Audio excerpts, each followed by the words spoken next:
Welcome back to the Wellbeing Podcast. We're continuing our deep dive into generational communication, That's right. moving from understanding the differences to actually bridging the gap. Yes. Last time, we uncovered some pretty striking statistics about how generational preferences can clash, particularly in the workplace. It's true. 60% of workplace conflicts stemming from communication differences. That's a wake-up call. It is. And it's not just about avoiding those negative situations, but about unlocking the potential that comes from diverse perspectives. Right.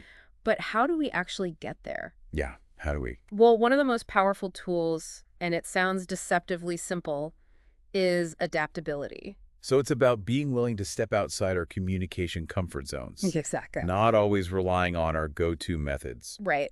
If you're a baby boomer used to picking up the phone, maybe try sending a quick text for a simple update to a millennial colleague. Okay. Or if you're a Gen Z employee who relies heavily on visuals, consider adding a concise written summary for a Gen X manager who might prefer that.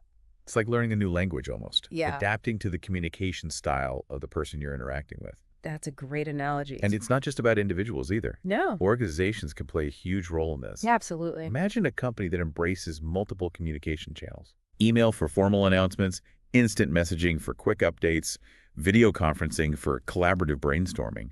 That kind of flexibility can make everyone feel heard and valued. And a 2021 McKinsey report actually found that companies using multiple communication channels saw a 30% increase in employee satisfaction. Wow. Clearly, this stuff matters. It absolutely does. Yeah. But adaptability is just one piece of the puzzle. Yeah. It needs to be paired with genuine empathy. Yes. Putting ourselves in the other person's shoes, really trying to understand their perspective. Exactly. It's about more than just acknowledging that someone prefers email over texting. Right. It's about understanding the why behind that preference. Okay. Maybe they find written communication clearer. Maybe they had a negative experience with misinterpreting a text message in the past. So it's about respecting where they're coming from, even if we don't fully agree or have the same experiences. And it requires us to examine our own biases. Oh, yeah. We all have them. Yeah. A millennial who's tech-savvy might assume everyone is comfortable with video conferencing, while a baby boomer might find that assumption presumptuous, even anxiety-inducing. So being mindful of our assumptions and taking the time to ask, what's the best way for us to communicate, can go a long way. Absolutely. And finally, clear expectations can be a game changer, particularly in professional settings. Okay. Think about it. Yeah. If a team agrees that urgent matters are handled via phone call and non-urgent updates go through email, that eliminates a lot of potential for frustration and missed signals. Like setting ground rules for the game of communication so everyone knows what to expect. Exactly. Now, I know we've been talking a lot about the workplace, but these principles apply equally to personal relationships. Right. Imagine you're trying to connect with a Gen Z niece or nephew who seems perpetually glued to their phone. Oh, I know that feeling. Yeah. It can be so easy to slip into judgment. Why are they always on their screens? Right. But what if we tried to see it from their perspective? What if instead of dismissing their world, you asked them to show you their favorite TikTok or Instagram account? Maybe send them a funny meme yourself. It might feel awkward at first, but it's about meeting them where they are.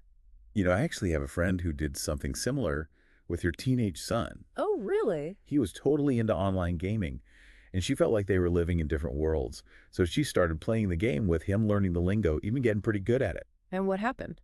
Well, at first he thought she was just being a typical mom, trying too hard, but she stuck with it, genuinely trying to understand his world.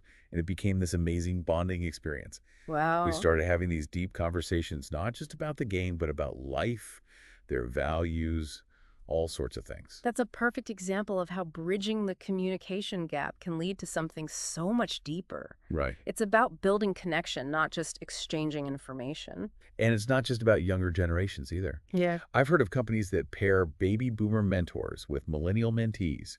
It gives the boomers a chance to share their experience and wisdom, while the millennials can introduce new ideas and perspectives. It's about recognizing that each generation brings something valuable to the table. We're not just talking about tolerance, but genuine appreciation for the strengths that come from different experiences. So we've covered adaptability, empathy, and clear expectations. Are there any other tools or strategies that can help us navigate this complex world of generational communication? Well, that's where things get really fascinating. In part three, we'll dive into some cutting edge research that's exploring how technology, neuroscience, and even virtual reality are shaping the future of how we connect. Sounds like we're about to take a trip into the future of communication. Stay tuned for part 3 right after this.